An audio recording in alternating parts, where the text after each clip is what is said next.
All right, everybody, want to take a second to talk to you about an amazing sponsor. We have an amazing relationship with RayAllen.com. Ray Allen is a one-stop shop for everything dog, not just working dogs. Everything dog that you need, you can go down there, check them out, RayAllen.com. Awesome people.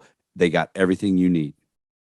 Another one of our favorite partnerships is with Dogtra. They've been with us from the start. Great collars, great ball poppers, great GPS tracking. Big dog, small dog, bark collars, everything. I got everything like that they have at the kennel. We use it every day. Be sure to head them up, dogtra.com. Listen for the discount code later in the episode. Hey, guys, it's going to happen. August 16th through the 19th. HITS is coming back. The HITS K9 Conference in Orlando, Florida, August 16th through the 19th. Get on there. It's the biggest, the best. Check it out. HitsK9.net. HitsK9.net. Get registered now.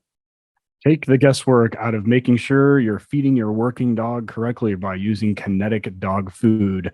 Hit them up at kineticdogfood.com and look them up on the Instagrams at Kinetic Dog Food. Take all the guesswork out and do it right from the beginning. We love Horizon Structures. Dude, this stuff is so awesome, man. You can get online. You can talk to them. You could build it you want from mild to wild. They'll come bring it to your place, set it down on your pad, hook up your power, hook up your water, and you can put dogs in it that day. If you don't believe me, check out some guys like Justin Rigney's got a great setup there. Ask him. Check him out, horizonstructures.com. All right, we are back. Working Dog Radio, broadcasting the bite. I am Ted Summers from Tulsa, Oklahoma, most of the time as always. So with me from Canton, Ohio, most of the time as always, is Eric Sambro. Eric, what's up? What am I doing? Oh, expanding the daycare building today, moving into another training spot today, working Scooby this morning. I spent hours driving from Tractor Supply to Tractor Supply to Tractor Supply to get kennel panels with the gate. It's a long thing to explain, but it has to do with the rooms that I'm expanding into at the daycare. And so I would go to one, they wouldn't have any, even though they said they did. They'd call the other store. Oh, we have two. I needed three. We have two. I show up, they have one. Okay, I call this other place. That's another 25 minutes away. Drive to that one. They said they had one, they had zero. So it's just whatever. And in the meantime, it was 55 degrees here this morning. And by 4 o'clock, it was 30. And freezing. Yeah. So it's like that here. Winter finally came to Oklahoma. It's going to get below freezing the first time tonight. So not super happy about that, but I've been letting the puppy sleep inside. He earned his inside house manners, or his inside wings. So he's he gets randomly pissed at 3 o'clock in the morning and just starts like trying to flip the kennel over. And I'm like, so I get up and take him out, which I'm not super happy about. So I had to listen. I'm like, is that kids, puppy, cats? It sounded like maybe kids and a cat fighting. That was pretty funny. So what are we doing today? Well, okay. So last episode we had on Todd Mona, and we don't do like Joe Rogan episodes where we talk about doing a shitload of DMT for 4.5 hours. So we try to keep these like an hour, hour and a half. Sometimes, we did this with Travis a couple months ago. Also, we had a double episode. So we're bringing Todd back because there was a lot of nuance that I think got missed in some of the building search things. So Eric, you and I were talking after the episode, and we're like, oh man, there was so much that got missed. And then like after the fact, Todd and Eric had a conversation, and there was like so much stuff that got missed also. And like I really feel like we had to have him back on because we get a lot of we get a lot of questions about building searches. We get a lot of questions about kind of the stuff that goes into those. And so we wanted to have Todd back and specifically talk about kind of the central portion, the middle portion of the interview last time. So back again is Todd Mona from Connecticut. Todd, what's going on, man? What's up, guys? Thank you for having me back, and appreciate it. Yeah. So to kind of brief everybody, you're still a K9 handler? just like you were last time. You still have the same dog. It's been like a week since we talked to you, so nothing has like really changed. I mean, you haven't gotten fired or anything, right? You took my joke away, so I still got a job. My bad. Because you know how that happens here quick in Connecticut with in this state. I was watching the news and nothing happened. So not over there anyway. The rest of the country is apparently shopping at 100% off sales for Christmas. So I just was kind of like, yeah, well, you didn't get fired between now and then. So yeah, you're still a canine handler out in Connecticut. With a long history. In fact, your first dog or your current dog, you actually raised, bred and raised. So, I mean, which is a huge achievement in and of itself. So, Eric, why don't you walk us through a little bit last time, like what we started talking about, you and Todd walk us through the box procedure that we had for, starting the building search procedure that Todd likes to do.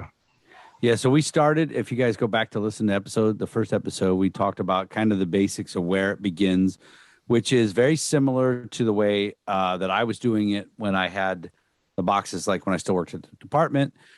A lot different, though. Todd's moving the boxes around a lot more, using more cover. I was still kind of doing more of the USPCA style in the middle, kind of focusing on the dog, sniffing the slit at the bottom, barking, getting reward. But Todd, right from the beginning, is teaching tactics with it.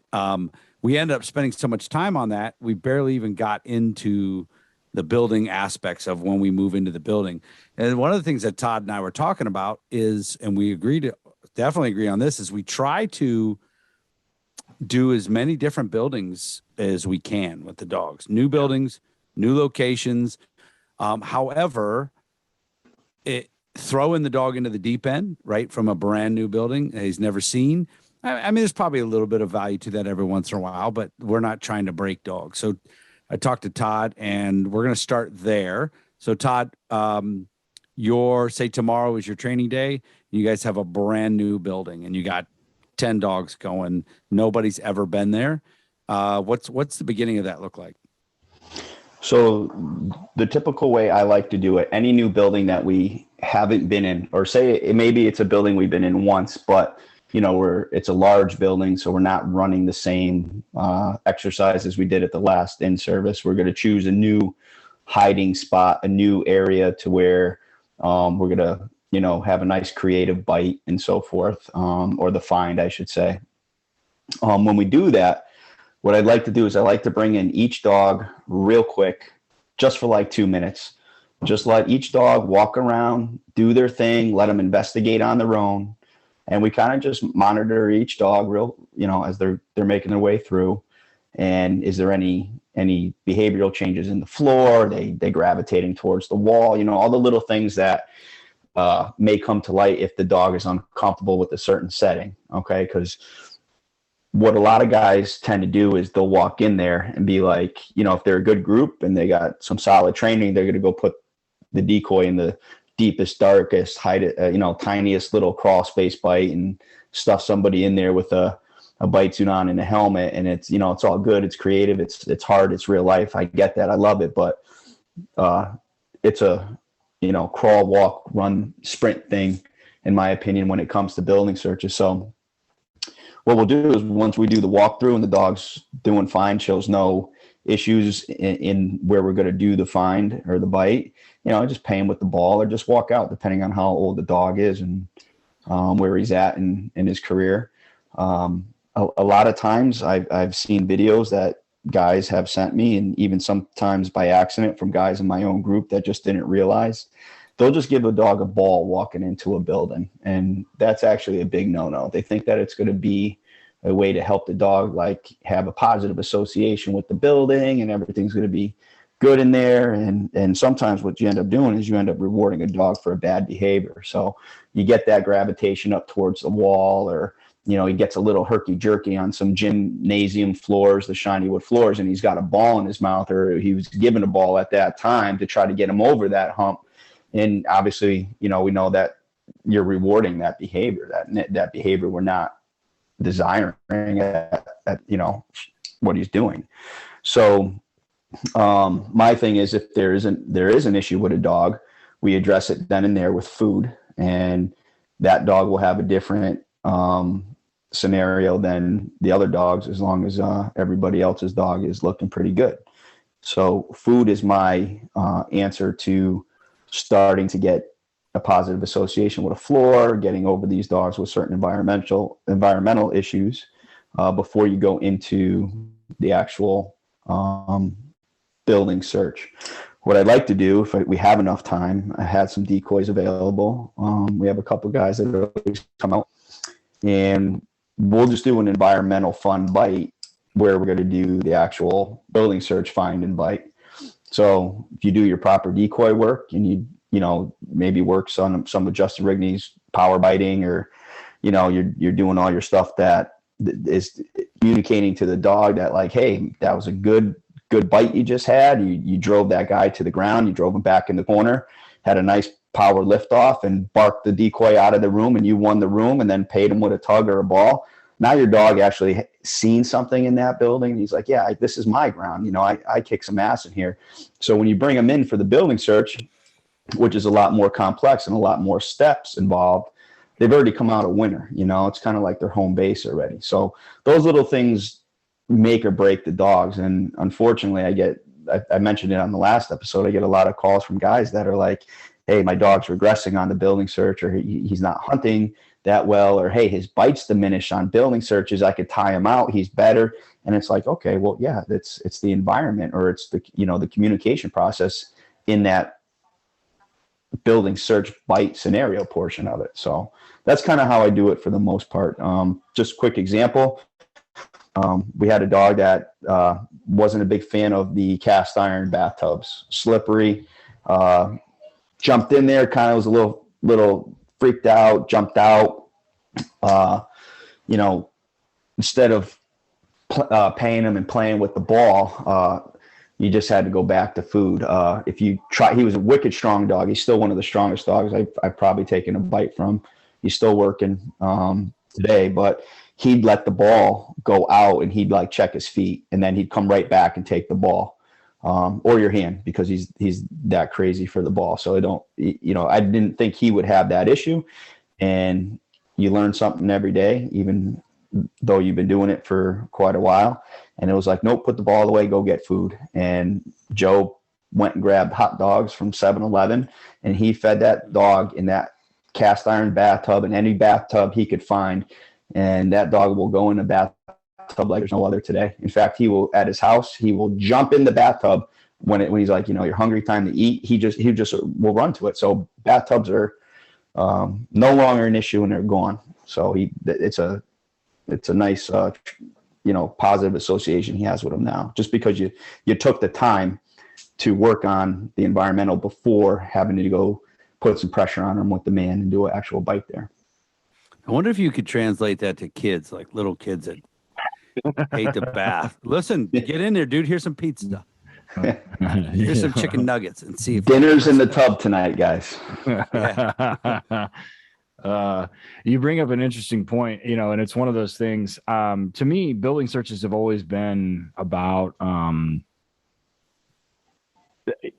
like to try to have the dog kind of like range out from us, right? And that's fraught with its own problems.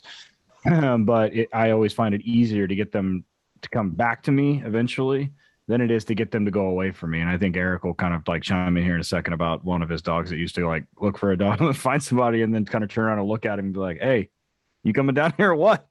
And so, we do a similar thing. Like when I introduce it to a green dog, the way we used to do it, and I think the way a lot of guys do it, is they'll do a hot search, right? And for those not familiar with like warm, cold, or like cold, warm, hot search is where like literally we tease the dog up with a decoy and he runs off, and they see the decoy take off, and then we just like, turn the dog loose and he goes and finds him. Like the decoy runs it. So like he's in his mind, his dog mind, he's already like so far out ahead and he knows like there's somebody in the building. The last couple years, longer than that, like 5 years now. I started with cold searching and doing them in the dark. And before this, I've already done what you've talked about. Like I've already taken the dogs in and just kind of like tested them with environmentals in a low drive state and seeing if there's anything weird. And then I take them to a familiar building where they know the layout of, where they've seen it in the daylight or they've seen it with lights on. And then I start making the announcements. Random police K9, make yourself known to the dog will find you and he will bite you. And of course, that means nothing to the dog. He's going to sit there and look at me, and I scratch on them. And, they're kind of sitting there like, oh, whatever. And then my decoys know that when they hear that, they make a noise, and it's a non-human noise. So they knock, like they make a huge, loud noise from way deep in the building. And about 100% of the time, if you're looking on YouTube, you get this, right? Ears come up, mouth closes, and all of a sudden they're like, what the fuck was that? And then literally we go through the building and the decoy makes noise. So the dog is like in a heightened state of drive. And then at some point he finds the decoy. Then he fucking fires up and lights up and barky. Then we allow a bite. And then I have found that doing that, I get dogs that tend to be very quiet. They don't bark during building searches. They don't act like dickheads. They understand from the beginning they got to start looking with their nose and with their ears, not their eyes, from the get-go. But I start the exact same way. Like I bring them in, I'm like, hey, this is where, I just kind of walk them around in there. If we have the poppers available, if the dog's on poppers, not Dutch boxes, I'll do some detection sessions in there as well. Just kind of like it's a neutral place. Like they understand that it's a training building or that it's a training area and that they should be doing something other than playing fuck around in there. But yeah, I mean, I love the way, I love starting it that way in a low state of drive, because I've had problems converting dogs from bringing them back down to a hunting state, and then they get frantic, and I'm fighting that forever, and I can't stand doing that anymore. You brought up a great point about the ears. So if you just say you're searching a warehouse and it's huge, so you got 100 yards to your left and 100 yards to your right and 100 yards deep, and it's real life. Believe it or not, I can't believe people don't know what the acclimation phase is or use it to their advantage. I'll get into that later, but or actually we should do it now real quick. But the acclimation phase is like if you're coming out of a hot car with AC, or it's hot outside, you got your AC pumping all day, you get into a building search, and now you're in a building that's got no AC, and there's that drastic climate change. You want to get that Freon out of his nose. You want to allow the dog a little bit of time to acclimate his nose to the environment that he's going to hunt and search in. During that phase, whether you give announcements or not, you can learn a ton by just watching your dog's ears. And it comes into play in area search, building search, and your tactical tracking. So if you ever had a high risk deployment and you're getting close to a bad guy on a track or something, or you're about to cut a dog loose on an area search, and you're just making announcements or whatever, just take the extra couple seconds, be quiet, be still, and just watch your dog, because they can hear a hell of a lot better than we can. And those ears, if they start tilting over and start moving to the left, well, damn it, that's where your gun sights should be. Your gun sights should be mirroring your dog's ears, because there's a really good chance that if it's somebody with a weapon out there, that your dog has already picked up on the sound of something, maybe a twig breaking, maybe moving behind a shelf in that warehouse, or just, the guy's bedded down or whatever. He moved, and there's a sound in the woods coming from that direction, or a sound in the building. You got your gun out, you put your sights where your dog's ears are, because there's a really good chance that he's already locked in on it. And then obviously we go from there to relying on the nose work to come into play. So one of my handlers, this is a great story. I've got it on body cam. I need to go back and see if I can find it. One of my handlers was doing a track for a dude that was a domestic violence guy, and he'd ran off with a screwdriver, something, not a gun, but he'd ran off with something, and they had tracked him into an alleyway. And in this alleyway, like the handler was kind of like trying to surprise the dude and like jumping down, right? And the cover guys are kind of like moving back and forth, and everybody's doing it correctly. So he sends this dog into like this little tea area behind these two restaurants. So there's a large area where they are allowed to they can have like where they have like not the full semi, but like those big box trucks for deliveries to the back of these restaurants. They have a couple of trash dumpsters and stuff back there. And there's a bunch of other just random shit. And so they're tracking up to this spot, right? And the dog is doing, like, even on body cam, you can see it. He's 10 meters out, and his head is like all over the place. And the handler's like, you can hear him say on the body cam, he's like, he did not go over the fence. He's in this alleyway, or he's down this way, because they had a headwind coming into it. So the handler posts up next to the corner and sends the dog out and downs him. And you hear him like kind of talking to somebody, talking with the backup guys. And one of the other backup guys is like, hey, he sees something. And you see the handler swing around, and you see the dog, and his ears are closed, his ears are up, and his eyes are, and he's like looking to the right. He's down, but he's looking with his head to the right. And all of a sudden, the guy that they're looking for had just beat up his girlfriend or his wife, whoever it was. She called him to tell him that the cops are looking for him, and the phone rang, and the dog heard it, and the dog smoked him, and he was hiding in a pile of trash. But he had a big, like, I don't know what it was. It was like one of these weird, like, boning knife. I don't know what it was. A super sharp knife, but the dog smoked him. And I mean, he fought with the dog, fought with them. But it was like, the handler was like, man, he was like, I knew we were close. He was like, I didn't know where he was at, and I knew I had perimeter on the other end, and they hadn't seen him. And he was like, so I was just going to sit there as long as it took until the dog saw something. He was like, 'cause there's no way in hell I was going to fight with this dude with a knife if I didn't have to. And sure as shit, the dog like snaps his head to the right and looks, and then the phone rings, and of course it's like that Nokia ringtone. Like, you can hear it on body cam, it's so loud, and it's like do do do do do do do, that everybody knows what it sounds like. And the dog just lit up and smoked him. And I asked the handler in hindsight, I was like, what if it hadn't been him? He was like, well, I didn't think about that at the time, but we were pretty sure it was him. I'm like, this is just some fucking homeless guy sleeping in the fucking dumpster with this. Should be out in the public. Don't be hiding. Yeah, exactly. Fuck, man. So I had a question for you. And this is kind of not a hot debate topic, but a topic that a lot of people differ on. And I'll give my side of it first and the reason why. So dogs, when they start to figure out, as after Ted was talking about the cold start, and they start to figure out what the warning means, right? Department, who you are, what you want to do, the consequences for not doing it. And then some dogs will start barking, right? And you give the announcement. And my second dog would bark all the time with that. Maybe, I can't remember if my third dog did or not. But so my thing is, so then guys end up spending a bunch of time correcting and trying to shut their dog up during all that. And their reasoning is they say it's because they want to hear if the person gives up, or they want to be able to say that they could hear the person, not hear the person, whatever. And I actually personally don't give a shit.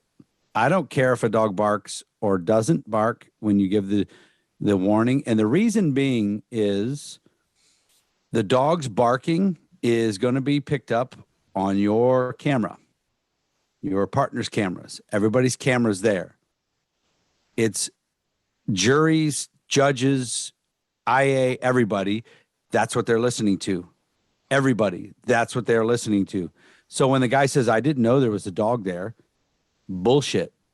That's, you can hear it, clearly hear it. So when a dog barks, I don't really care. Some guys don't like it, and I get it. And that's fine. I just don't spend all the time with the handler fighting his dog at the breach point, trying to get him to be quiet and starting a conflict right from the beginning. Where's your opinion on that? So my opinion is, when I do the boxes and all that, what ends up happening is some dogs end up becoming redlined or very close to redline because we're putting them in extreme prey or hunt, hunt's kind of playing off of being in prey, but we're putting their drive so high that they always want to go in there and pick a fight, that they typically will just start barking on a building search, like you just said. Mm-hmm. So what I do is I start to work on capping at that point. So I just get up to the door and I put them in a down. And if I don't get a bark, I just, give them the search command. So it's kind of like a balance. It'll teeter back and forth, because what I'd like to do now is I'd like to get my warnings in clear as day. And then I just fire him up by grabbing the collar real quick. And then we have our, bucking them, whatever you got to do. I wear an e-collar with a handle. So I just touch that tiny, little bit of fingertip worth of opposition reflex. And it's like, phew. So he sounds off. And then, just tell him, I just use a no bark command. I said, no bark. And then you get, some couple more seconds of quiet. So in case anybody wants to give up, you get to hear them. So just like you said, we're all wearing body cameras nowadays. They heard my announcements clear as day. The dog is barking. So you better believe it that a dog is there. Okay. And the dog can bark pretty darn loud. And then you afforded him, 10, 15, 20 seconds, whatever it is, after your announcements and the dog sounding off, and you got no response from the subject who was in the building. So at that point is when I cut him loose. And then I have to repeat it in 4 other languages. Yeah, exactly. Over the speaker. And so for those people listening to us that may have a dog that's like 5 or 6 years into his career, and there you go. You could not have timed that any better. And then you're about to hear, I'm going to turn my mic down. So I just gave him his be quiet command. So if you're watching on YouTube, you can see it. So if you're listening and your dog's got like 5 or 6 years into his career and he just loses his absolute shit. I see it all the time at these seminars. Like the handler makes an announcement, blah, blah, blah, blah, blah. And the dog, blah, the handler says, whatever my agency is, K9, and the dog loses his mind. And I'm like, okay, well, we have to have this, like, we got to have this exercise go through at this point. So right now, like, right now is not the time to have this conversation about drive capping, but just know that you need to caps and drive. The other thing is, if you can't fix this, if he's been doing this for thousands of reps, I tell guys, and if you're listening to this, right, you're not doing building searches alone, or not, hopefully you should at least have one other dude there. The announcement doesn't have to come from you, and you don't necessarily have to be there. So you can have somebody else make the announcement when you're on your way. They make the announcement, then you show up, and then you get exactly what Eric mentioned, right? You make your announcement, and then dickhead K9, K9 Barky Face decides to make his presence known. And then you're like, hey, did you hear anything? No, we didn't hear nothing, whatever else, right? And we're going to assume that we're going to do this off leash and whatever else, and we're good to go. In the one other thing that for tent circuit guys, is a case called U.S. versus Thompson. U.S. versus Thompson, I'm sorry, it's Thompson versus Salt Lake City. In that case, they determined that you do not have to make announcements if you suspect somebody is armed. If you have a dog that does bark during those announcements, you're going to have to deal with some noise discipline issues. And that's for tracking. Now, there's been some debate whether that applies to building searches or not, but it's kind of a safe bet that if you think that they're armed, you don't have to do it in the 10th circuit. The Minnetonka case says that we have to do the 3 announcements that you should. The Salt Lake City case determines that you necessarily don't have to if you think they're armed. But if they bark, they might as well just be a beacon for getting fucking shot at. So that's a whole different deal. But I mean, Eric can tell a story about Ryan and Jethro, but that was a deal. Like, he didn't suspect that somebody was fucking armed sitting in a grocery store. But 2 other considerations. But if you're somewhere like out in the middle of nowhere and you have a training group and like all 10 of your dogs bark, like in an actual call, you don't necessarily have to be there. Like, somebody else can make announcements, didn't have to come from you. It just has to be made. And you can also just leave the dickhead in the car. I mean, they're not going to go anywhere, and you've got more guys there. So just wait for a second. But those are some things to think about. I know I'll get some emails. I fucked that case. It's Salt Lake City versus Thompson versus Salt Lake City, if I remember correct. Yeah, and what I used to do is if I had a call to a building and it was, I don't know, man, I'm not so sure about this. It's like you go to the school alarm at 3 o'clock in the morning and you find an unlocked door and no forced entry. So could it be a teacher? Could it be just the wind? Could it be whatever reason? We end up doing those ones on leash. But I would also then on those have someone else give the warnings while I'm back at the cruiser. Give the warnings. Out comes the dog. Up we go. That way we can clearly hear the teacher go, oh, it's me, I fucked up. Because I think we've been a teacher before. Well, there was a case from San Diego where a San Diego PD bit that chick that was passed out in her office on a Friday night. They ended up winning it. They got it thrown out. Yeah, they did. But anyway, yeah, same thing. So we end up going on leash for those. But it's but if it's a burglary, like a burglary in park, I don't give a shit if the dog barks. I don't care. But I do see what you're saying, Todd, about you have to look at your dog. Is your dog barking because it's just an associated thing with the warning, or is he getting spun up to where his first 10 minutes are not going to be any actual nose hunting? It's just going to be running around like a psycho, biting the couch, attacking a cat, whatever he can find going in there. Then you definitely got to do some drive capping stuff on it. But guys regular handlers are not good at capping.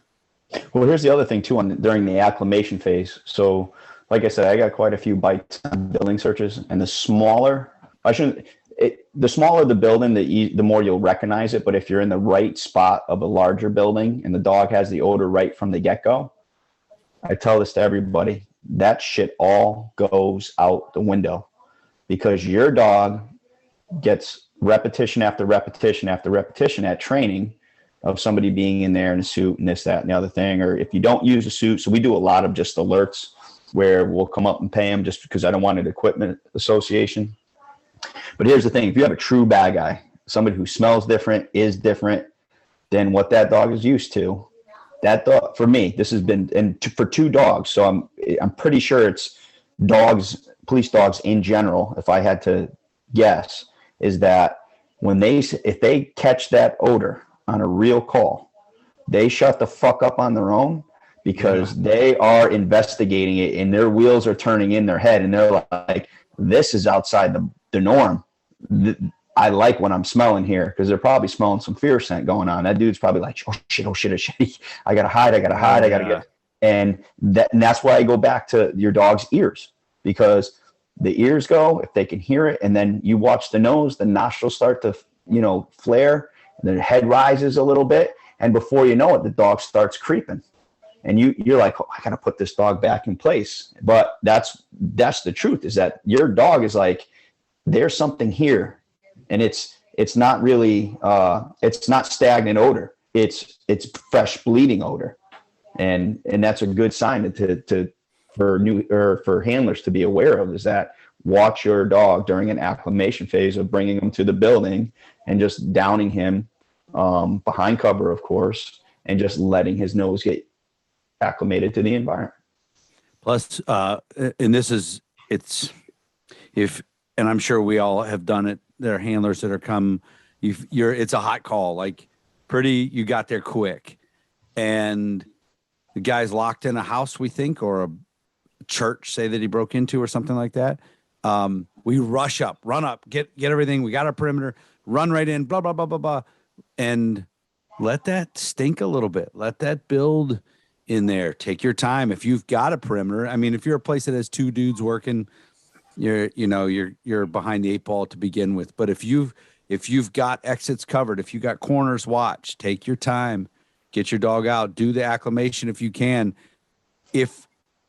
But if you see, like Todd's talking about, you're in there letting him get acclimated, maybe you're listening a little bit, and your dog gets it and starts creeping, I'm unhooking and going. If I think they have got a piece of something. But I'm bad habit, man, get in there real fast. And then if the guy hasn't been in there very long and he gets deep into the house, you got to let that shit build up a little bit. And because our point is to let the dog locate the guy. It keeps everybody safe. So we're going to go ahead and take a break. We get back, we're going to hop back over to training stuff. Talk about some environmental problems or issues or things that we come up with. And then there's another subject that I want to bring up of that dogs leaving the odor, looking for a back door or a way into the other, and how you go about keeping them where they're at. So we'll be right back. HITS K9 Training Conference. This is America's premier canine training seminar, packed to the brim with the world's best instructors and me and Eric. all covering important topics. There's no better place to learn and no better place to network with other handlers, breeders, and trainers. HITS 2022 is being held in Orlando, Florida this year, August 16th through the 19th. And I know how you guys are. Everybody waits at the last minute. And in the post-Rona world, everybody's training budgets are being cut and everybody's deciding whether they're going to be able to get to go or not. So don't wait, because they're not going to have an infinite number of spots, and the price goes up after a certain date. So get signed up as soon as possible. It's in Orlando. We'll see you there. Be sure to hit them up. HITS K9, letter K, number 9.net. One of the best relationships we have in this podcast and in this industry is with the great people down at Kinetic Dog Food. The story of Kinetic Performance Dog Food is pretty simple. They wanted to make a better premium dog food for the dogs that need it the most. Their goal is to give every working and sporting dog a higher energy level, better performance, and better overall health through superior nutrition.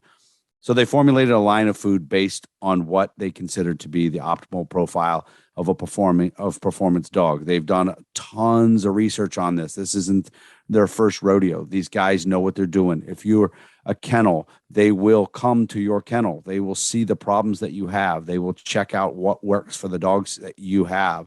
They're amazing people to work with. They drop ship a pallet right to you if you want. I know a lot of guys that use them. There's a bunch of different formulas on there, and 32K might not be for your dogs. Maybe the 26K works. They can adjust it. They'll give you the right ideas what to do in different parts of the year. Winter's different than summer. It's really a well-run, good dog food company. KineticDogFood.com. Be sure to check them out on social media too, man. They're amazing folks. KineticDogFood.com. By now, you've probably all heard my story at least once. I'm usually getting tagged by dogs or hurting myself. So this next product is like near and dear to me because I actually use it. Quick Turn by Vet Care. It does great for keeping small things from turning into big ones. I use it at the kennel for clients' dogs that have some issues with skin stuff or have food allergies or have environmental allergies. Works great. Keeps hot spots from making giant hot spots. And it keeps my working dogs, who inevitably find magnificent ways to hurt themselves, from turning it into a giant vet visit. Stops little issues from becoming big ones. So it comes in a spray, it comes in an ointment, it comes in a dressing.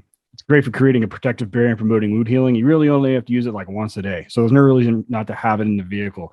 Since it's temperature stable, you don't got to worry about it getting hot, getting cold, or anything like that. So put it in your first aid kit or put it in your cabinet. Vetcare.us on the internet. Quick Derm by Vet Care on on Instagram and on Facebook, and then hit them up with the discount code 10WDR for 10% off your first order. So my entire time that I was a handler or a trainer in law enforcement, the cars at my department, in the departments that I trained, all had American aluminum accessory kennels in the cars. Different cars, man. Dodge Chargers, all Ford models, some Chevys, SUVs, cars, everything. We loved American aluminum accessories. It's a great product, a great company. They've been serving canine law enforcement community for over 20 years. If you check out their website, EZ, that's the letter Z, EZRiderOnline.com. They got testimonials. They got videos on how to. They got a list of everything they have. Just today, we made a post on the Working Dog Radio social media showing a dog that survived a really bad crash because of the American aluminum kennel in the back of the car. Check them out online, guys. EZRiderOnline.com. Just let them do their thing, man. Whatever car you got for your patrol car, get a hold of them, American aluminum accessories, and get the best in the business. Next up comes training courses online from our friends down at Highland K9 Training, Jason and Aaron Ferguson. So in the post-Rona world, training budgets have been getting cut. People aren't going to be able to travel, whether it be instructors or they be canine handlers and supervisors going somewhere else for training. So Highland has announced a lot of online training courses. One of those that sticks out to me is their Police Supervisor K9 course. And it's no secret that one of the problems with K9 tends to be some of the supervision issues. This course is specifically designed for administrators and covers utilization as well as liability and FLSA issues. The course can be taken at your convenience, and you'll receive a certificate of completion at the end.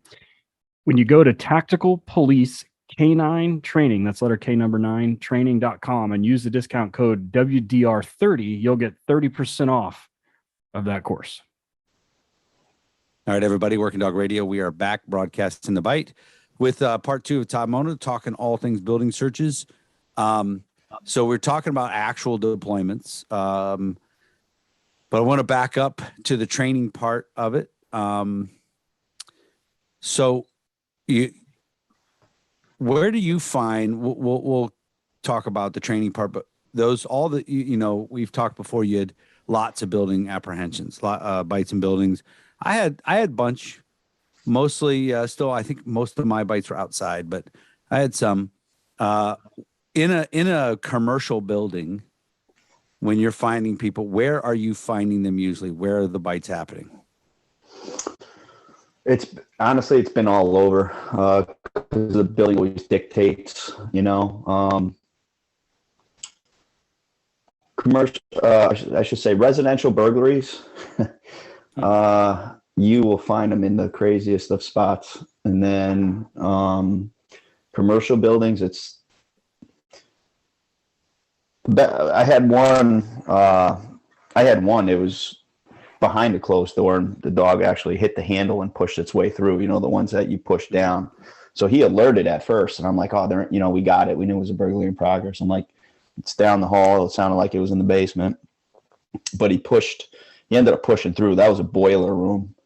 So it's mostly where they have the best concealment. I had one in a basement, in a closet, up on like a third shelf, and the dog was actually able to just get on his hind legs and just jump up and take them. But it's really, I think it's obviously the buildings are going to dictate what they can and cannot do and where they can and cannot hide. But they've always been concealed pretty well. I really didn't have any that were just, out in the open, and we train those out in the open bites, which you should. There's several different types of bites you should kind of focus in on during your training. Is, you should put them in an open room, but leave the visual. So say they come down a hallway and get into a room, put them behind the door, so that you take away the visual side of it. Because the next time you come into a building, you do an open room find or something like that, they're going to tend to start using their eyes more than their nose. So take the visualization out of it for them and make them use their nose to the very last minute. But yeah, I mean, to answer your question, it's been all over. I've had some crazy ones, that one in the basement, and he climbed up on 3 shelves, which was about 6 feet tall, and that dog jumped up and took it. So that was good. Can't complain about that. Those of us on the East Coast are lucky because houses have basements, and that's everybody goes, water man. Here. Yeah, they're either going to be in the closet in the bedroom, stuff between the bed and the wall. Yeah, I was just going to say bed and wall. I've had a couple of those. Yeah. So I don't know if the bed was always there to begin with, though. That's the thing. Or behind the water heater and the washing machine downstairs. We're going to smoke your ass if you're hiding behind there. So we've had a couple where dudes are what I call a shithead taquito. So they wrap themselves up in something, or they hide in a pile of clothing. This is why during some of our some of the HRE seminars and some of the other stuff, we do like hides with guys like covered up, and they're literally just standing in the middle of a room in a sheet. So it's a non-normal presentation, not necessarily in the middle of the room, but they're just not concealed, right? And the dogs are like looking around. They finally decide there's something there, and they're like, what the fuck is this? And they'll smoke whatever's standing there. Billy Sawyer, Longmont PD, inboxed me a couple of days ago, and I don't think it was his agency, an agency that he trains with as part of their training group, had a bite with a guy that he was hiding inside a mattress, and like full on the dude had hollowed out the mattress and was hiding inside of it, and the dog was like, I guess, going ape shit on the mattress, and their handlers like, what in the hell is going on? And they're like, oh, phooey, blah, blah, blah, blah. They think he's fucking around, and the dude was hiding like inside of a queen mattress, like, and they'd flipped it over, and he had full on like hollowed it out like a book, like he was hiding something in there. But you bring up a good point. When I and I talk to my handlers all the time, and I'm like, eyes, ears, and nose in that order. And I want them using their nose primarily, and then we can start to confirm as they get better with ears and then their eyes. Like, they're prey animals first and foremost, even though they don't like have great eyesight. Like, they have pretty good eyesight and they chase stuff, which is why they chase tennis balls and squirrels and people and whatever. So we keep talking about the acclimation phase where, you're watching what they're doing and you're watching their head. And that's what we're yelling at when we do yelling at handlers. And when they're handling for detection work and for tracking, we're like, when we say read the dog, like, what's he doing? He's sniffing. What's he doing? And when they start like acclimating and they start like giving you signals that something is in the building, they're kind of under the impression that there's enough odor that I should be able to hear this dude, or I should be able to see him at this point. Like, there's got to be something. I'm close enough that I should be able to hear him or see him. And that's when we start using some of the marker training stuff that we do to help the dog, because we're like, hey, I know you're here type thing. And the dogs are like, and they freak out. We do it for our proximity alerts, and then we do it for our kind of like our stuff in the building searches when we finish it. But if I have the opportunity, I start from the beginning with young dogs. Kind of their like, I know you're right command is, hey, show me your hands. If dogs hear me say that, like, it might as well be a bite command. Like, they know, like, they're correct. And my decoys noted too. But I mean, that you bring up a good point that, it's getting them to hunt nose first, and then kind of the acclimation phase, so that we're not in such a crazy state of drive all the time that we end up with much cleaner searches. So I find, and you probably find this too, floors end up being one of the biggest things, the problems that we see when we're going to fail dogs, or dogs are going to struggle. So if I get a dog's in from Europe, it's usually a Wednesday or a Thursday. By Friday, or maybe that following Monday, depends on how they made the flight. I'm at a building that it's an old school. Although, man, I was there today. They have turned the heat off and they've turned the water off. So that building is fucking doomed, man. I've trained 1 million hours with dogs in that building. But anyways, I take them right to the building, right? When you walk in the door, there's a runner, there's a rug. So I get them in, give them a fair chance, and then they come off, and it's all school floors. When you see, I know we talked about with the food, have you ever had a dog that just didn't love, he would do the work, he just didn't love it? The flooring, yeah. I mean. Yeah. It's weird because, like, obviously if you tap into drives, some dogs won't even think about floors, but if they're in a low state of drive or just not in drive, and you're just letting them be a dog in that building, yeah, you could see that it may bother them. So that's why you got to be kind of fair and evaluate every dog, and just, because you could, if you can get over it, with food, wonderful, but you're evaluating your dogs that you just purchased. So you got to just, like you said, give them a fair shot and see it. But drive is a crazy thing. And I've watched drive over the years, and sometimes in dogs that you wouldn't expect it. Like when they get in drive, they're in like blackout fucking crazy mode that will fuck shit up. But then sometimes they got the weirdest little quirks. It'd be like, yeah, that's a tree, man. We're on a track. That's a fucking tree. Why did you just get spooked by it? You know what I mean? Mm-hmm. So it's stuff like that you're just like, you can't even understand why it bothered a dog. And especially a dog that has been that strong or got street bites and so forth. But yeah, raising puppy, we're raising the next one that we got right now. He's just about 4.5 months. But I told Steve, our handler that's got him right now, they bounce back and forth. They're like, oh, he's great. He did excellent on these floors. He loves these floors. He loves these floors. I'm like, give him a week. He may just hate it tomorrow and come back in like 2 weeks and be like totally fine with it. It's just dogs. It's just how they are, and that's why going back to like my little building search school that I do, it's just so important that as strong as they are, they're just as equally fragile. And you just got to do the best you can to not get ahead of yourselves and set the dog up for failure, either knowingly or unknowingly, because it's really hard to recapture some dogs, when things go wrong. And other dogs can be brought back with one other rep, so. Yeah, it's funny. My second dog, Willie, he worked with a handler for 3 years, and then he worked for me with me for 3 years. Between the two of us, we had like 120 bites with that dog. Scared to death of thunderstorms. And and before it would even get to the thunder part, he would start the, atmospheric pressure change maybe or something. He would start getting weird. That dog in the dark would fight 5 velociraptors under a porch, but get a little bit of thunder and it was over, buddy. He was done. It was very strange. He was okay with gunfire, although we used to teach aggression in gunfire, so he'd F you up. But thunderstorms, he was Gandhi. So what do you think it is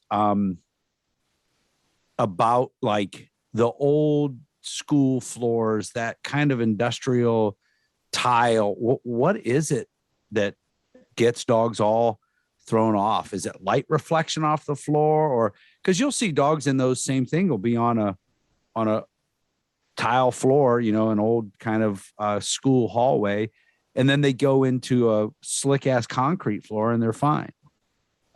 When slippery wise, it's about the same. But what do you think? What's your opinion on it? I think it has to do with color, light reflection, and being slippery. Because when we moved into our new PD about 15 years ago now, the floors are shiny as fuck. They wax them like every day. You know what I mean? And basically, what it is though is that it has. Sorry about that. It has grip.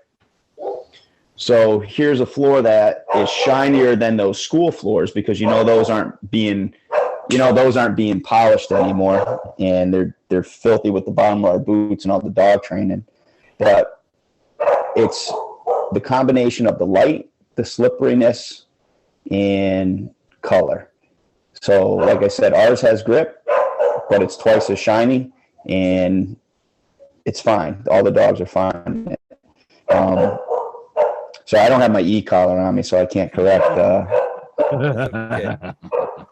We're dog trainers. That's who cares. Yeah, it's more like I'm dog sitting. There's like 1,000 dudes listening to this right now in their patrol. Yeah, sorry guys. On third shift, and their fucking dogs are lighting up right now. Yeah, and that's to me, I reflection has a big deal of it. That's why those lacquered old school gym floors. Mm-hmm. To me, I think those are that's probably the floor that I've seen the most problems on, and it's the reflection. And I don't know how they view that, as if it's at the angle where their head is and where they're walking and what type of lights you got in there. But man, every time you get those, I've seen a lot of dogs immediately just fucking do the low crawl and try to get to the wall. So, and those aren't slippery. I mean, they're playing basketball on them. So it's definitely a shininess. The sheen to it, I think, is probably the biggest factor of them all.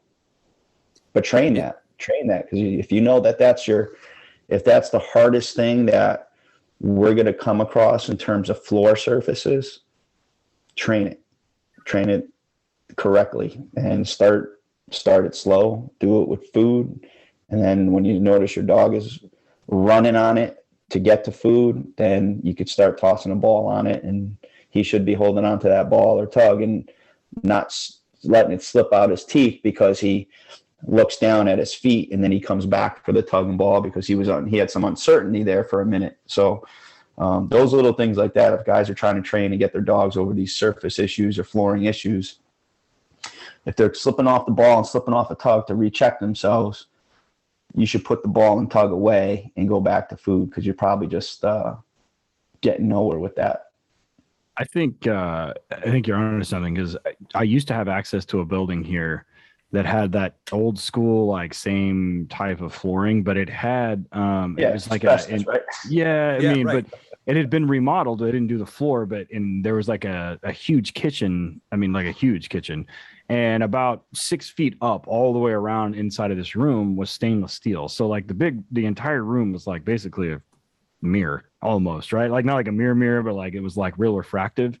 And you could send a dog in there and it's completely pitch black and they're fine. And then you hit it with a flashlight with white light and they're like, holy shit, it's like 11 would lose their shit. And I think it's this thing with depth perception, which Eric has a whole thing about why dogs always fuck up about when they're running down a hallway to chase somebody, and they always turn early. Same thing with like the deals like dudes that teach runoff bites or runoffs for teaching tracking. And but I think it's a depth perception thing. And it's the same thing. Like they don't understand the difference between 20 feet and 200 feet, which is why you watch puppies like navigate stairs. They look like drunk college freshmen walking downstairs. And so, and I like, they kind of, they do the whole, if you're watching me on YouTube, I'm doing the puppy thing. And like, they kind of like feel out with their feet to see how far they can go. I see the same behavior in like super strong dogs that are introduced to smoke or to like a smoky, like we gas out a room with a tri-chamber or with the smoke machine where, I mean, you can't see your hand in front of your face, the amount of smoke.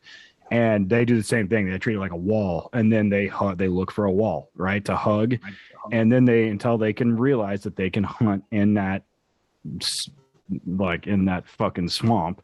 And then they're like, oh, okay, fine. You'll see them. Like, we've done it before. One of our like local guys, Tactical Electronics is here, and they have a camera that does like thermal shit, and we've used thermal cameras in there and watched the dogs, and they fucking bounce around like ping pong balls once they figure it out. But it's interesting because they have no depth perception, and it's hard for me to walk around in there, but I think that's what it is. And it has to do, there was another place here that occasionally, like, they have a room that's full of mirrors, and sending a dog in there with like a decoy, like they can see like the decoy, and they're like, and you can stand there and there's 100 decoys. There's only one person in the room, and watch the dogs freak the fuck out and run into mirrors and run into walls. And it's a depth perception thing. I mean, Eric, what's your take? Well, yeah, I mean, we've talked about it on here before. I think as good as their ears and nose are, I don't think their eyes are as good as people think. Depth perception wise, you can see if it's a light into a dark room where they'll touch the dark and fall into the room or sit and bark at the door. But I will say this, I have a theory too, that so one at the fun house, I have a smoke machine and I have a strobe, and I'll do a combination of both. I'll fill the room with smoke and I'll put the strobe light in there, or just the strobe. I don't think that the strobe light actually messes with the dogs at all. From what I've seen, I do it because it gives the seizures to the handler. Yeah, I mess with the handler more than does the dog. Yeah, I haven't seen a dog that's a good committed dog have a problem with the strobe light, which is strange because it's a, like we're talking about the way light reflects and everything like that. They seem to get through that pretty good. So we're going to go ahead and take another break. We get back, we're going to get into how Todd does the take the box to the building and keeping the dog committed to the hot room without trying to find a back door. So we'll be right back. All right. We love the Perkinsons down in North Carolina at Highland K9 Training. They are great people, great trainers. They got a good business model. They're awesome folks. We've been with them for a long time. They're also super smart, and they understand that a lot of agencies are struggling to have manpower, so they're not sending people away for training. You guys have been there. You put in, denied, lack of manpower. So they've created an online course section of their website, tacticalpolicek9training.com. You get on there under training, the online course. But here's the best thing is they offer a supervisor, K9 supervisor course, which we know a lot of police K9 supervisors don't get to go to training. They don't know as much as they should. Right here online, the course discusses topics such as proper selection of dogs and handlers, proper deployment, effective allocation and utilization, as well as liability and the FLSA issues, which we know is where all the legal stuff comes from, interdepartmental. The course can be taken at your convenience, and you will receive a certificate of completion at the end. They're offering an amazing discount, guys. 30% off using the discount code WDR30. It's a no-brainer. If you're a police supervisor and you guys have manpower issues and you can't go, get on tacticalpolicek9training.com under the training tab. Get on that supervisor's course, man. I'm telling you, it's a smart decision. Another one of our favorite partnerships with the podcast here is the one and only Dogtra. The Dogtra guys have been producing some amazing tools in the dog training world for a long time. Everything from e-collars, GPS tracking, ball trainers. If it's electric and you use it with a dog, they've probably done it. They're the best. They are revolutionizing the way you communicate with your dog. I use it daily, whether I'm using pets. I use the 200C on most of our pets. Most of my patrol guys will use a 1900 hands-free, 1900S hands-free, and then I use the ball popper pretty much daily with all of our detection dogs for imprinting on our box protocols. So hit them up at Dogtra Official on Instagram and Facebook, and then you've got dogtra.com. And when you go there, if you use the discount code WDR10, they'll give you 10% off a single item over $200. So if you're looking at a 1900S or that Ball Popper Pro or one of those things, it'll knock a substantial chunk off there. So hit them up, doctor.com, WDR10. So everybody knows that Ted and I not only train police dogs, we train pet dogs, right? We train dogs. So it's why our relationship with Ray Allen Manufacturing is so important. These guys have been doing this so long. They knew and they understand that dogs are dogs, and it's not just working dog people that need things for their dog and dog training. So you go to rayallen.com. They have everything dog related that you need. Anything that when it comes to dogs, pet dogs, your pet, training dogs, police dogs, dogs you're training for other departments, anything you need, rayallen.com. They've got it. You can get on there. So if you're ordering stuff for police dogs, and if you have a pet side, you can get it all in one, man. They ship it out. Got a nice big box full of a whole bunch of stuff. There's nothing better than getting a big box of dog training stuff in the mail. They also are great to us, and they offer a discount code Working Dog Radio, all capital letters, Working Dog Radio, for 10% off. Check them out, rayallen.com. Great people. Ted and I use them every day. Super excited to have American Aluminum Accessories on board with us here at the podcast. These guys manufacture a wide variety of products, from high quality cam locker toolboxes to an extensive line of products designed to meet the ever-changing needs of the law enforcement community. Around 1992, due to the demand for safe and secure transport for a local law enforcement agency's K9 unit, they introduced the very first in-vehicle Easy Rider K9 container. So it was basically what we now call just our inserts. They have continuously grown and expanded the products, catering to the needs and the wants of their valued customers and high-profile clientele, and catering specifically to law enforcement. Over the years, as the needs have changed for law enforcement, they've evolved and expanded the products to include inmate transport systems, the K9 training aids, which I use quite a bit of, K9 inserts. Every one of my guys has one of those things. And if you're not even have to be in law enforcement, I have several friends that are civilians that work lots of dogs that have the inserts put into their cars too. So if you got one that fits, you can do it. They also do contraband and animal control systems, just to name a few. So be sure to hit them up. The website is Easy Rider Online. So that's the letter E, the letter Z as in zebra, rideronline.com. If you're looking for them on Instagram and Facebook, it's American Aluminum Accessories. Feel free to hit them up there too. So our first and oldest sponsor that's been with us from the beginning is Arno out at ALM, out there in Las Vegas area. Arno is a great dude. He makes great stuff for police work and sport work, suits, tugs. I'm telling you right now, his tugs are the best in the business. You can't get any better. Multiple colors. I buy boxes of them from him, give them out to everybody. I've got a bite suit from him. Love it. I've had it for a little over 3 years, and it's holding up like a champ. Ted's got a suit that he's had forever from ALM. We wouldn't go anywhere else, man. We love it. Arno is such a good dude. His ALMK9equipment.com is the website. Get on there. He's got pre-made suits. He can do custom suits based on your measurements. He's got stuff already made up. If you kind of get a kind of generic large size, maybe for everybody, the colors he has, man, is really cool. He can put a lot of stuff on those suits. Check him out, ALMK9equipment.com, and use the discount code WD Radio for 10% off. Running a kennel is one of those things that I always worry about, is cleanliness and safety of dogs. And it seems like it's an ever-changing issue, being able to house dogs and move things around and everything else. So the guys at Horizon Structure make this as easy as possible. Literally, the only thing you have to do is have water and power hookups, and they deliver it, and you can put dogs in that day. And it comes on a trailer. They just drop it off. You plug it in, put dogs in it, and you're ready to rock. You keep them clean, you keep them safe, you keep them cool in the summer and warm in the wintertime. And it's completely custom. You can go complete mild to wild. I've seen some that were stainless steel all the way from top to bottom on the inside. And then I've seen some for a bulldog breeder that, had smaller gates because those things can't jump. So if you reach out to them, they're sitting there waiting for you to call and help you through the custom design process. They have everything from 2-dog ones up to, I want to say like 18 or 20. It's a lot of, you can put a lot of dogs, indoor, outdoor runs. So anything you've ever dreamed of, they've got it, have done it, or can do it. So they've taken all the guesswork out of building it. Everything is pre-done to your specifications, and it's assembled, dropped off, boom, you're ready to rock. Things are amazing. Rigney has one. We've had him on the show a couple of times. Go check out his Instagram, and you can see he's posted it up there before. Go look Horizon up at Horizon Structures, spelled out.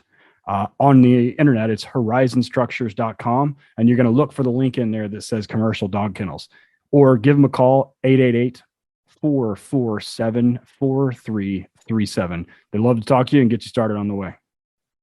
All right, we're back with Todd Mona doing all things building searches. So before the break, we were talking about dogs have terrible eyesight. That's what we've come to conclude. That's what I tell people all the time: eyes, ears, and nose. Even though they have terrible eyesight, they prefer that. That's why they chase tennis balls and squirrels and people. Yeah. So before the break, Eric, you mentioned we're going to take. So if you listen to the first episode that we did with Todd, the one right before this one. He kind of goes into a little more detail then about the box searches. So rather than rehash that, let's do it like real quickly. But how do we take that skill set and move it into a building and then keep them committed to that space rather than trying to find the workaround or trying to find the hack, which inevitably ends up biting a backup guy. Or they end up doing what happened to us at one of the HRDs. The dog just bounces out of a third story. Like he runs down the fire escape and he's running around with a bunch of kids with the muzzle on. So that was fun.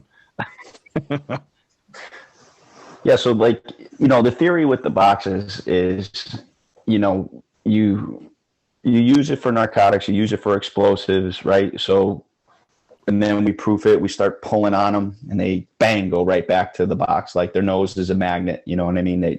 That's where they know they're going to get paid. So it's the same thing.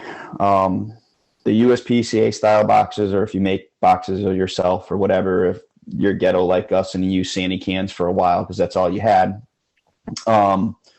you teach the dog that reward is at source. Human odor reward is at source. They already know if they're cross-trained, they already have that association with reward being at source for doing direct. If you do indirect, it's fine too, but they understand that if they're at source, you're going to have the marker click, bang, for the indirect. So that's what's keeping them there. And then, we use a variable.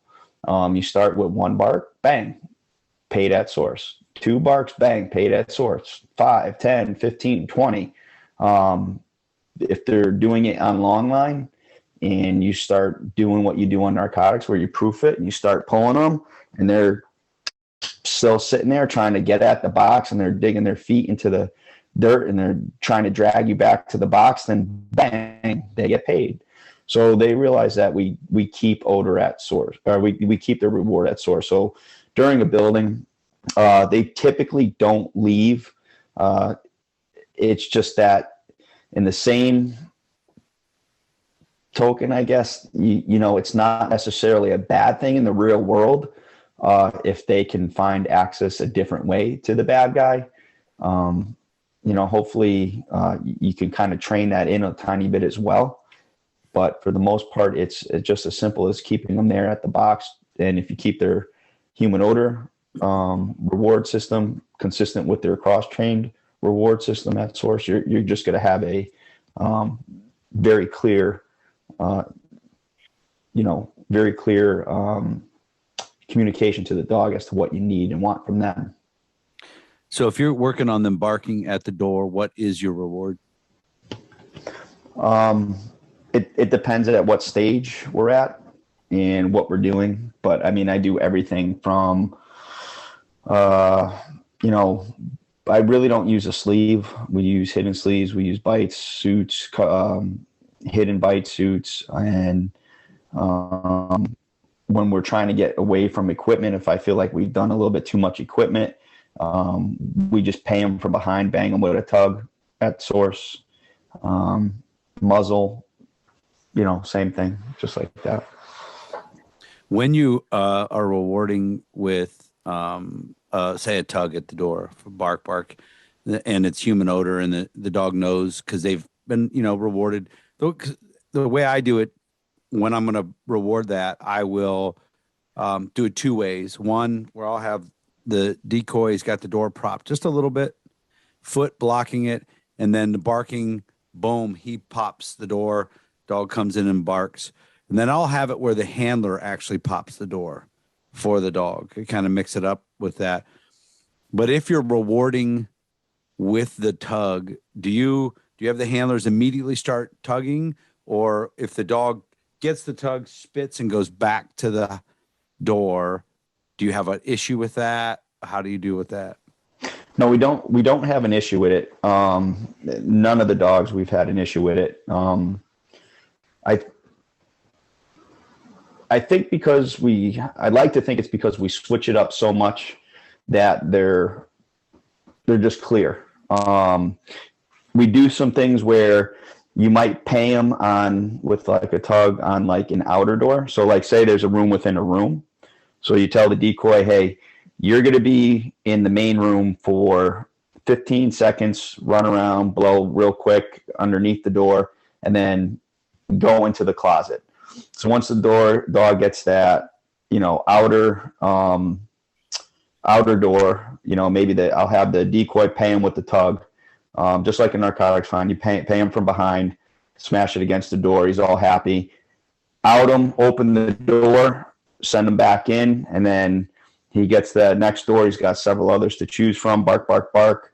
Decoy gives him that reward. So again, we're always switching it up. I think that's the most important thing is make your dog numb to environment, take them in as many buildings as you can, and then constantly switch up your equipment, constantly switch up your type of fines and how you reward the dog, and your hides as well. Don't always do behind a door. If you got a building with cabinets, we got one building that's pretty cool right now. I hope we keep it for much longer. It's got one of those computer rooms. So it's got that elevated floor. Mm-hmm. It's got about a foot. So if you take out some of those panels, they also have a big filing cabinet that weighs like probably 200 pounds. We just open up the doors and you can have a guy lay in the floor. So now you have it low fined. So if you're doing all these different things to kind of always keep the dog guessing and he can't figure it out, he's going to revert back to his foundation, and that's just go to source and I'll get something. So guys get into problems when they just do the same thing over and over, and then they say, oh, let's have HRD come, or let's go to this outside training, and then it's like it kind of, you test the waters outside of your own pond, and you're like, oh. 50-mile rule. Yeah. 50-mile rule. You got to get 50 miles away to find anybody who knows what the fuck they're talking about. But those dudes that live 50 miles away think that their local guy doesn't know anything either. You mentioned something that Eric talks about a lot from the tracking side, right? So, and this is kind of where they tie together. Like, how many guys listening to this have had a track that wasn't necessarily successful, but they got picked up by the homies or they got picked up by the old lady, right? So the track just ends, right? It's not like he just got picked up by, he got picked up, but he didn't get picked up by an alien. Like, the dog isn't wrong.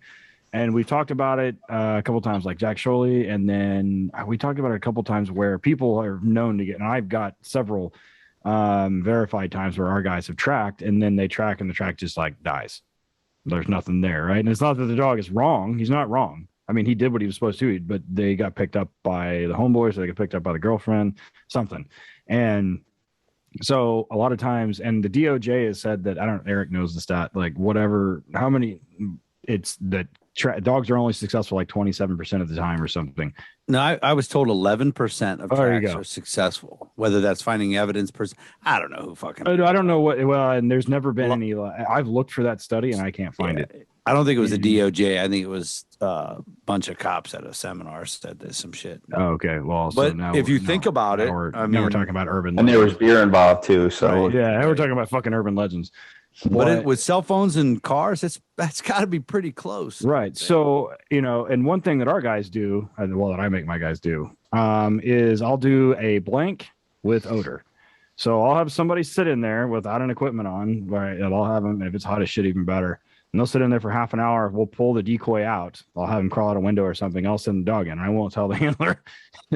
They're like, they think there's a decoy in there. And it's like, oh, he's got to be in here. He's got to be in here. And I'm like, why? Like, what are you doing? Like, why are you watching the dog? Like, what's he doing? What's he telling you? He keeps going to the window. I'm like, oh, he must have come in the window. I was like, or he went out. Like, I mean, so... I mean, and it happens all the time. Like, how many times the dude's listening to this? You go to an alarm call, you go to a call with, we know, it could be other cops. They're like, we know he's in the building. You send the dog in, and they're like, oh, the dog sucks. There's nobody in there. And they're like, nah, well, he was in there, I promise. And then, you know, we've got multiple stories of dudes like being in there, they gas a house, and the dog can't see anything, and he can't smell, and he's like barking. He's like literally barking at a guy that he can't see. And he can't get to him, but he knows he's there. And so, you know, this whole conversation is revolving around commitment to odor.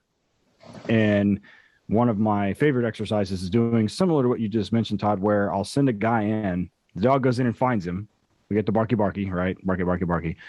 We'll recall the dog either silently or however we do it. We'll pay him at the handler. He comes back. He play tuggy, tuggy, right? You out, you down. I'll make another announcement. During that time, the decoy resets, and it helps if you have like a hallway with like a room that's connected to another room. And the dog will, 100% go straight back to where he just found the decoy. And if they're in a closet or whatever, we'll leave the door open. So they're like, oh, bro, I know he was just here. And then the dog then has to convert to another drive and go back into hunt. And then he goes deeper into the building looking for more odor when he realizes that there's nobody there. And that works only when it's like super obvious to the dog that you can't, like, there's no barrier for him, right? So, but it has worked really well for getting dogs that are, like Eric mentioned, like dogs that are kind of unwilling to leave, but we recall them back and then send them back. They go back straight back to the odor, and they end up figuring out themselves, like, all right, well, I'm going to go to freshest odor. I'm going to go to freshest odor, which is what we want anyway, right? Like, go find the bleeding odor, go find the freshest odor tracking, go find the bleeding odor in the bite word or in the detection or in the building search. Go find the freshest odor. I know it's the same. It's still human odor, but go find the other one. But that exercise, I think our new guys do that. And they're like, oh, it's kind of a cool trick. I'm like, well, just remember when you're actually doing this, that people leave and that they can move. Like, just because the decoys don't move during training all the time doesn't mean they don't move in buildings. So, yeah. So when you're translating, when you're going from the boxes, you've been working those, and you're going to go to a building. You got a building as a hallway, doors, opposing doors all the way down, or maybe even, staggered doors all the way down. And this is the hallway we're going to work on. Are you in the beginning, kind of a long line, direct them to the bottoms of each door? They're not allowed to pass a door. Is it one at a time? Or do you start with, let's hunt this hallway and kind of put perspective to it? How do you do that in the beginning with them? So I actually prefer the opposite. I prefer to teach independence first, because then once a dog learns to be independent and search on their own and hunt on their own, you've influenced them less by when you put the long line on. Mm-hmm. If you put the long line on first, I think what happens is the dog tends to become reliant, and he tends to become influenced. And then again, we're using them for their nose. So, like, we think we're doing the correct thing sometimes, whereas if, like, we let it play out for a second more, we might have had the answer we're searching for, meaning, like, yeah, he just got into odor, or, like, what's the scent doing inside this building? Is there an air system on? Is there a central air? Is there heat?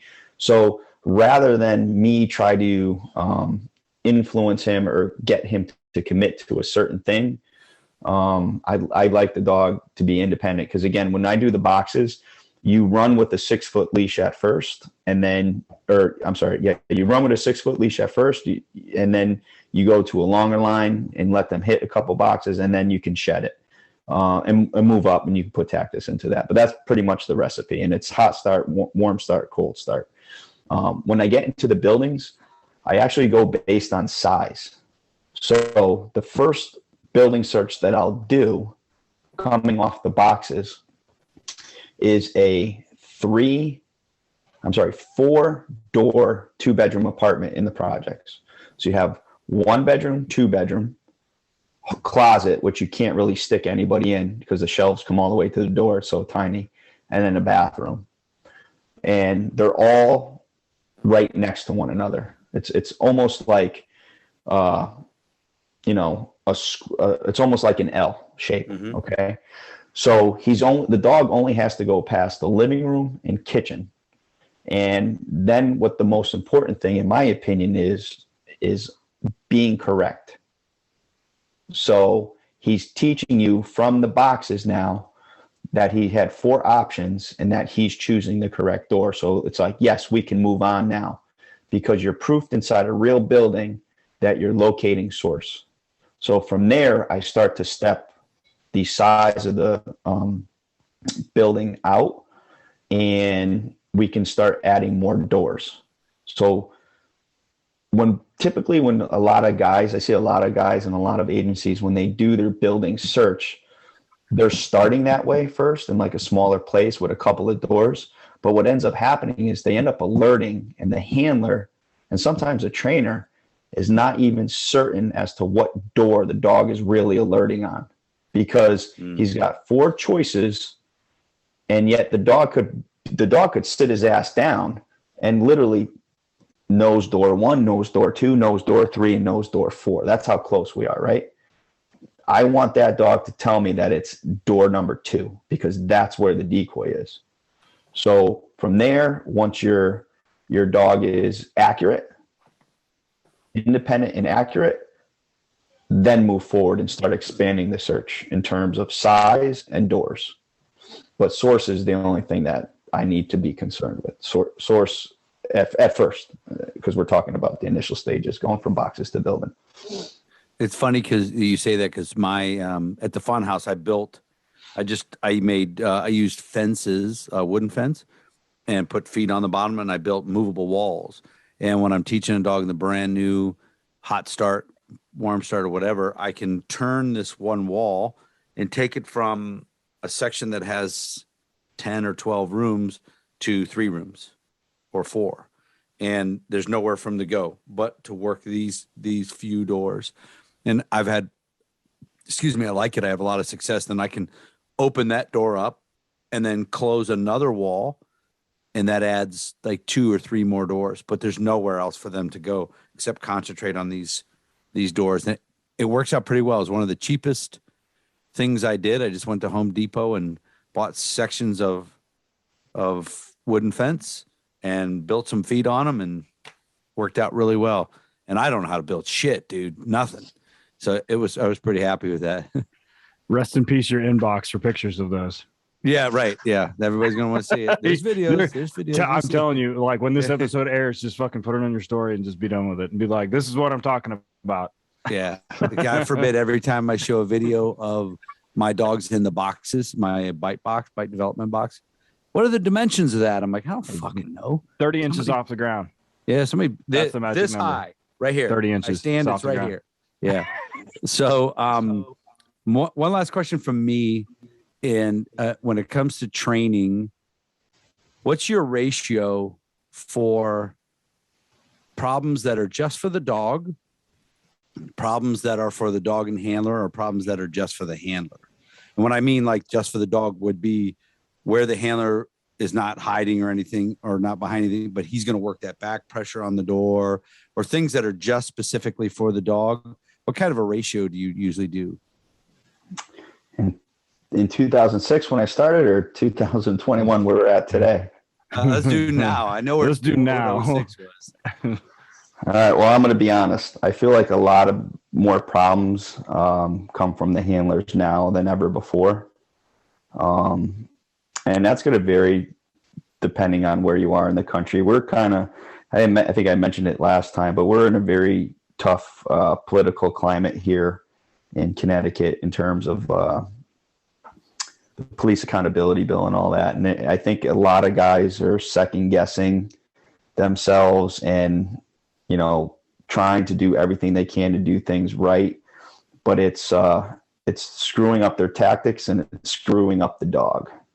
And it shouldn't be that way, but it is.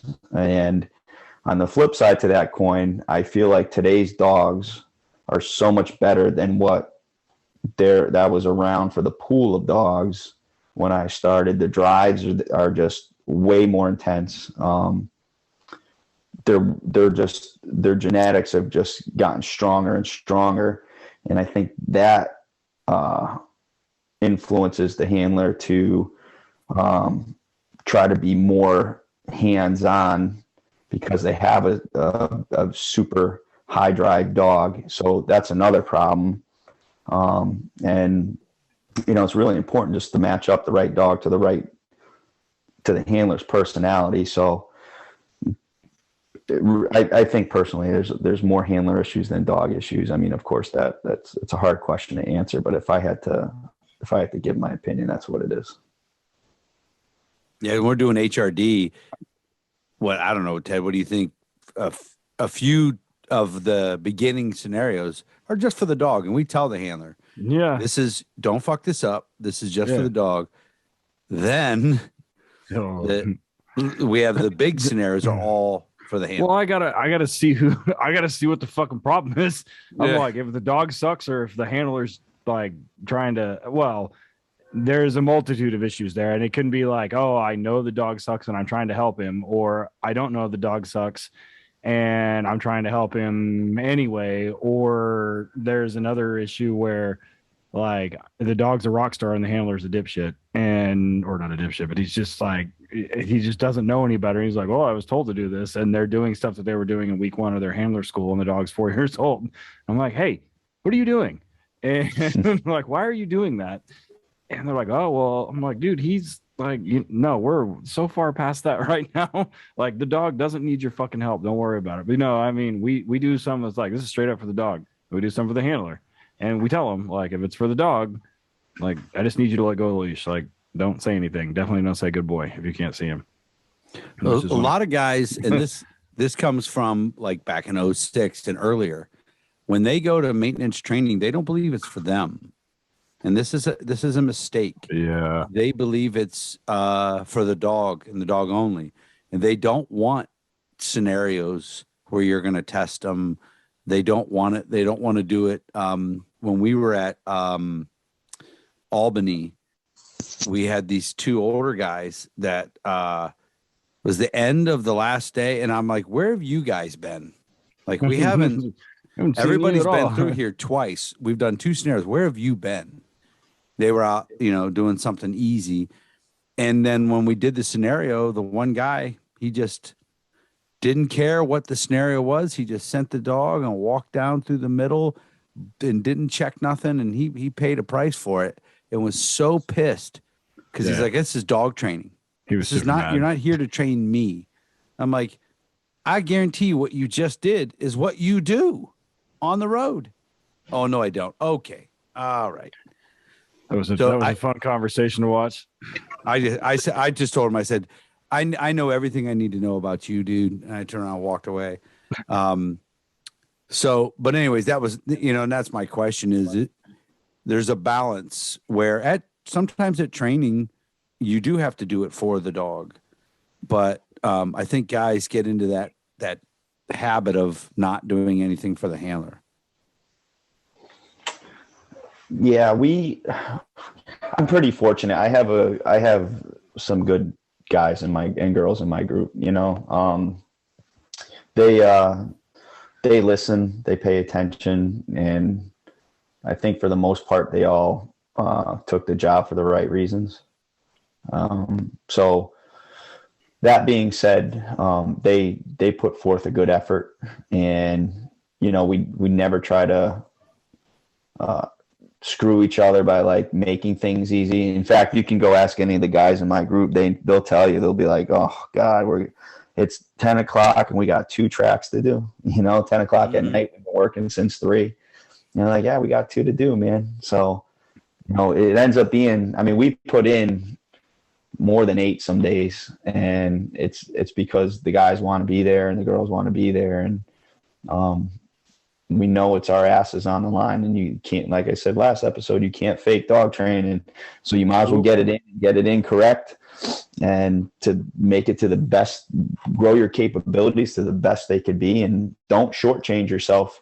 And you can learn a lot by watching other dog handlers. In fact, you learn more as to what not to do when you see or go certify dogs from other areas that you don't really have your hands involved in. You know, sometimes it's good and sometimes it's bad, but you could take away the good or bad from any of it. And it's like, all right, well, by watching him, I learned what not to do. And then by watching him, it was like, you know, yeah, that's interesting. That could work. You know, I'm willing to give that a shot, you know? So, but I've been pretty lucky to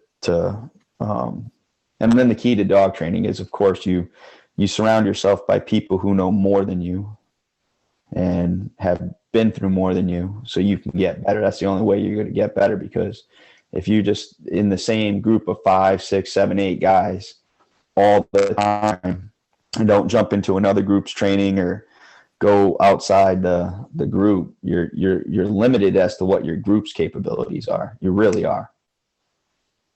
I'm always bringing outside guys in. I mean, I talked to, you know, your guy, Jay, you know, we're always looking to bring in somebody for a specialty class, you know, 2-3 times a year, because, you know, I got to get a fresh set of eyes on me and the dogs that I'm doing to make sure that we're moving along and progressing nicely and there's no issues, you know, so it's how it is. You got to get better. Well, that's true that, you know, when Ted and I went with HRD to Florida down to Jay Nix's place, that group of dogs and guys down there are squared away. Their training is squared away, and they are, listen, you can just go watch YouTube. They video everything, and they're sure post it all, man. They're sure. Yeah. They don't care. The Marion County Sheriff is like one of those guys. Whatever. But Jay brought us in there. And probably a good portion of the reason would be so he can learn, and he doesn't have to do the training. He doesn't have to set up the scenarios. He gets a little outside break where he can watch. Plus, then the trainers or the handlers get a different perspective. Maybe even we're doing the same thing, but say it differently. So people gotta same thing. Bring outsiders in. We went to Boston. Yeah. Fucking Troy Casey had us up there. We had 30 teams. A lot of teams. And Troy was just kind of, we capped it. We capped it. I know he has like 9,000 fucking teams or whatever it is, but we had 11 decoys and it was almost not enough. Yeah, it was a lot. That was the one where I counted the number of bites, and we did like 630 something bites over 3 days. I don't remember what it was. It was a lot. Well, here it is. This is what I tell this at the class I teach, and then I when I was at Blue Line last year, I name dropped, but because obviously not everything I have is mine. I mean, you go and steal the best part of other people's trainings and try to plug it into yours. So like, you know, to have a successful building search, you know, if you want to just, you know, do one in-service of building searches, just so the dog gets numerous reps and you got everything there and you don't have to take time from shifting from one spot to another, you got to have, number one, multiple buildings. Okay. That's important. We always do our building searches, low light, no light, some light. Number two, you got to have a good decoy. So you got to get a decoy that, you know, has been at Franco's class or has hung around with, you know, Nesbeth and Carlos Ramirez and those guys. So they know that when the dog is on a bite, they know how to recapture dog if there's an issue, or they're giving all the correct signals to the dog. Justin's thing with the power biting, like I said, if you want to have a line strapped to somewhere in the room so that the decoy can pick up the line while the dog is on the bite, snap it to his harness, and then he can work the bungee while the handler's not even in the picture. And you can grow your time lapse as to actually when the handler does enter the picture. Because how many times have I gotten bites where I can't find my fucking dog because you're waiting for a guy to yell, but guess what? He's high and he's taking the bite and he's shutting up, or he's fighting the dog. And then your dog is doing his job, so you don't hear a word or any noise from your dog. So you're running around this, you know, 10,000 square foot building going, he's got to be very close because, you know, we sectioned it off and this is how I moved through the building. He's got to be around here somewhere. And do this in muzzle too. I took some of the stuff from Ricky Farley's classes. I like his class. I've been to it a couple times at different seminars. Do some of the shit that he has in muzzle. So it's more like a little bit more of a truer testimony with the dog, fighting in muzzle, learning to use some of the other parts of his body. And then of course the main goal is once you've worked all that shit, then you're ready for HRD, we don't post that much. I got to get better at social media, but I do have some things on the East Hartford PD K9 Instagram page, where there's, like you said, there's that, I think we have one with our Decoy Holly with the helmet on, sitting in a chair in the middle of a room. We did that one. I think we did it low light first, and then pitch dark second. But that one we used a tarp, and we used the shiny silver underside. So, and then another time we use the sheet, and then sometimes we put them standing in the room. And then the bottom line is to make your dog stronger is work your way up to it, take your time. And it does take time, because it should take you like a good year or two to be like, yeah, like I put this dog through a lot of things right now over the last couple years, and he's ready. I mean, it doesn't come in like, a couple in services. It's, like I said earlier, it's crawl, walk, run, sprint. I agree. I like that. I like the way you put that. Yep. So coming up on Blue Line, this is the class is pretty much like this, as much as you can do in hour, 2 hours, or whatever they got. But is this basically covering a lot of the stuff? Actually, I have way more. I really do. I got it's probably 40 slides worth now. Plus I got some drone footage that we added after last year's. I got, I was very grateful for Joe and Matt to give me the opportunity to do it. And I couldn't believe it was the first time I taught at like a national seminar. And when that first class came at, I think it was 10 o'clock in the morning, you were sick, Eric, you weren't there, but, there was people standing on the back wall, left wall, and right wall, and all the seats were filled. And then I was like, oh shit, this is for real. Like I got to produce, and just tell jokes. That's all you got to do. Yeah. Stand up there and tell jokes.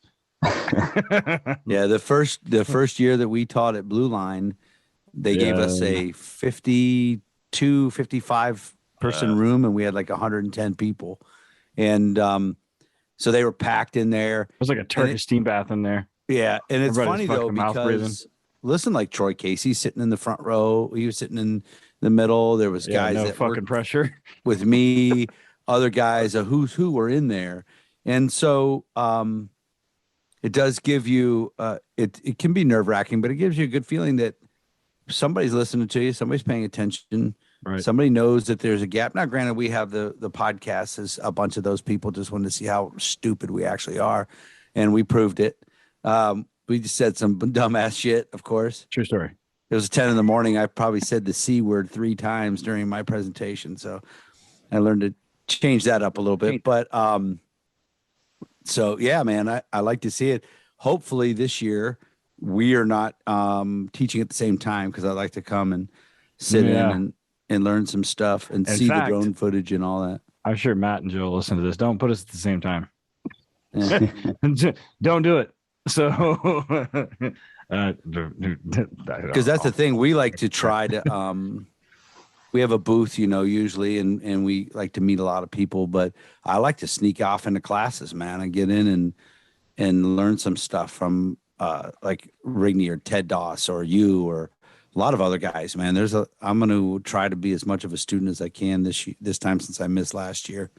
Yeah, it was the same thing. I mean, I went from my class, run into the next class, and there I was with my notebook out, ready to take notes like a little nerd. But yeah, I got fucking shit on that time, because both of days mine was during Michael Kamisik's thing. So like both days, like Kamisik was at my, I was like, oh fuck. All right, Ted, I went to your class. Yeah, I know. Yeah. Kamisik is good too, man. He is. He's one of the best guests we've had on here. So, all right, East Hartford PD K9 on Instagram, right? Yes. Yeah. Let her get on there. Make sure you follow it. That East Hartford PD K9 needs to have 20,000 followers, man. Get on it. Because that way we can force Todd then to post more shit. So I will. I promise. I'm gonna get better at better at posting some other stuff. It's tough when you're working, though. I get it. So yes, it is. Ted, I always ask the other guys to do it, and they've been pretty good. They've been bringing drones and shit and doing filming some stuff. Yeah. So nice. Ted, where you at? Ted_Summers on Instagram. Ted Stickles on Facebook. Which Facebook is not work a lot anyway. Yeah, and then Torchlight K9, letter K number 9, Torchlight Pets, HRD Police K9 for the HRD stuff. We just announced St. Louis and then Louisiana, and we're working on an international one for 2022. That should be interesting. So that'll be fun. And then there's another one that's not solidified yet that I think is coming back up. So 2022 will be busy. We'll have HRDs for sure. And then of course working _dog_radio. So one thing we're talking about also recently between us is that we're going to make the uploads the same number per year, but it's going to be easy to remember rather than like, when's the episode coming out? Like, dude, it's the 3rd, the 13th, the 23rd, and people still can't remember it. So we're going to go to a different format after the first of the year so that it's easier for everybody to remember. And we'll get the same number of episodes in, and like it's always going to be on the same day and that kind of stuff. So after 2022 is going to be a little bit of a change for us. But yeah, Eric, where are you? Van S K9 on Instagram. Right. Van S K9 Academy on Facebook. Ridgeside K9 Ohio on Facebook, and we have a RS K9 Ohio on Instagram. It's funny because on Thanksgiving holiday, my wife and I and my youngest daughter were in Texas visiting my son. That Black Friday back at the facility, the girls and the guys we had a photographer come out. Oh God. And put up a whole like snow scene and all this shit and take pictures of clients' dogs that wanted to come daycare or stop by. We had 70 dogs. I just before this got the link from the photographer. The best $500 I ever spent. It's flipping hilarious, these pictures. And I mean, you just got to be a dog lover to like them, but we're going to be giving them to our clients as Christmas gifts. It was, on the pet side, that was pretty fun. It turned out to be pretty great. But check out Van S K9. Also on workingdogradio.com, we have a lot of t-shirts, a lot of cool t-shirt ideas. Ted and I are brainstorming 2022. We got some new designs we're going to come up with. We just got to figure out something that's as good as the Make America Bite Again shirt that Ted came up with or better, because that thing is so flipping legit. That turned the best shirt we've ever had. It turned into a patch. Yeah, man, the thing was awesome. That was from a rant that somebody else. Doesn't matter how it happened, but it's fun. Well, Todd, thanks for coming on again, man. Thanks for fitting us in. This is only the second part 2 that we've ever done, so true story. That's pretty good. All right, man. I feel special now. I forgot we do got capital_region_K9_training on Instagram as well, and that is the entire group. Oh, basically. Oh shit! I follow that. And I was just looking at it. I was just looking at it. We got to get some more on there too, but we got different stuff on there from what we have on ours, and there's some decent scenario training that gives some people some ideas maybe. Yeah, capital_K9_association. Capital_region_K9 K9. Got it. Training. Yeah. And then we got some new pictures of the puppy up there. So I see it. Yep. Yeah, I've been following that for a minute. So yeah. All right, get on it, folks. Thanks again. And we'll see you at the next one. Yep. Awesome. Thanks again, guys. I really appreciate it. And Todd Mona on Facebook. Thanks.